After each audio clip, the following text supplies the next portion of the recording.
There was a boy named Aaron, and his entire life felt like a long, unfinished sentence.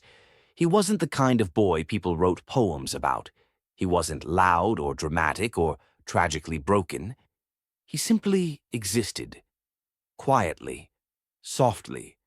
In a world that moved faster than his heart could keep up with, people always said he was fine, and he let them believe that, because he didn't know how to explain the kind of sadness that doesn't shout. It sinks. Aaron wasn't lonely because he had no one. He was lonely because the people he cared about were slowly learning to live without him. It didn't happen all at once.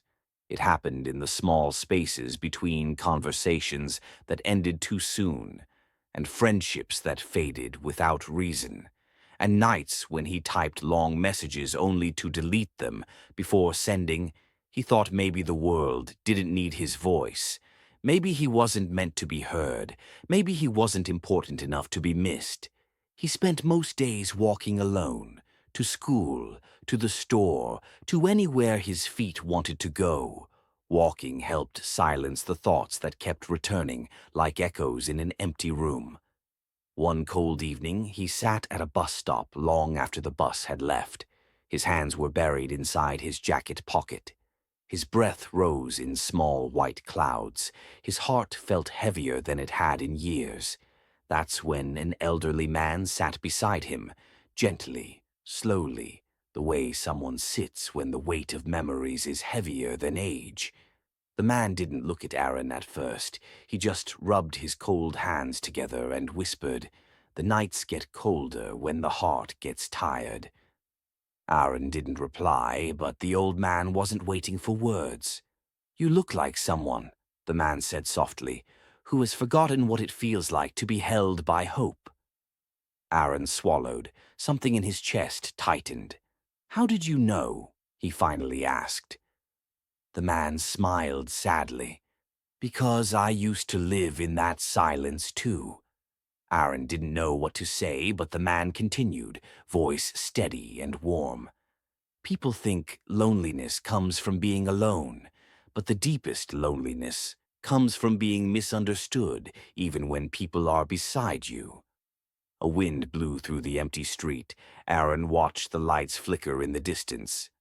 "I don't think anyone ever really understood me," he said quietly.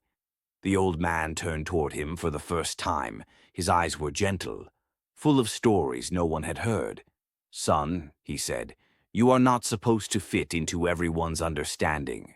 Your heart is too rare for this fast world, and rare things are not meant to be understood quickly. They are meant to be discovered, slowly, by the right people." Aaron felt something warm rise in his chest, a feeling he hadn't felt in years, the soft, trembling opening of hope. "What if no one discovers me?" he whispered. The man smiled again. "That is impossible. Hearts like yours do not stay hidden forever.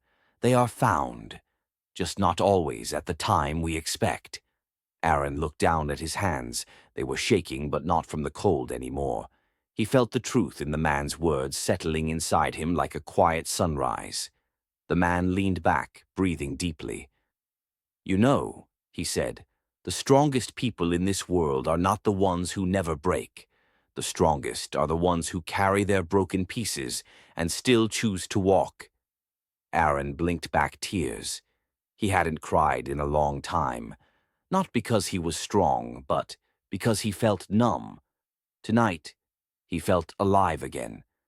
"Do you think I can learn to be happy?" he asked. The man nodded. "Happiness is not learned, son. It is remembered. You smiled once before life became heavy, and you can smile again. Darkness never steals the light. It only hides it." Aaron breathed slowly. His heart felt less tight, less trapped, less silent. They sat there for a long time. Two strangers connected by the invisible thread of shared pain. When the next bus arrived, the man stood up first. Before stepping on, he placed a gentle hand on Aaron's shoulder and said, "Listen to me carefully. Life didn't bring you this far to leave you, and you didn't survive everything just to stay broken." Aaron felt a warmth spreading through his chest, like a forgotten flame slowly returning. "You're still here," the man whispered. "And that means your hope is still alive." The bus doors closed and the old man disappeared from sight. Aaron remained seated for another minute, watching the sky darken and the streetlights glow softly. For the first time in a long time, he exhaled without feeling the weight of the world pressing back. He stood up slowly and looked at his reflection in the bus stop glass. And there it was, small, quiet, almost shy. A smile. Not perfect, not bright, not loud, but real. And sometimes, a real smile is all a broken heart.